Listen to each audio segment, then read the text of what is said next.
বিশ্বনবী বললেন, আয়েশা, আমার আর তোমার মাঝে কি নিয়ে ঝগড়া হয়েছে? কথাটা কি তুমি বলবা নাকি আমি বলবো?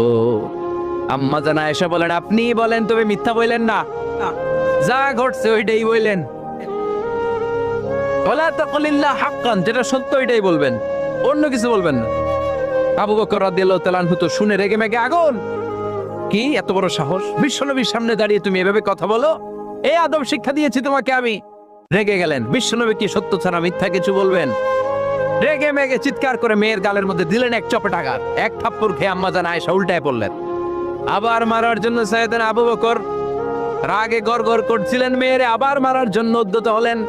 বিশ্বনবী অবস্থা ভয়ঙ্কর দেখে সাইয়েদনা আবু বকরের সামনে দুই হাত মেলে এইভাবে দাঁড়িয়ে গেলেন।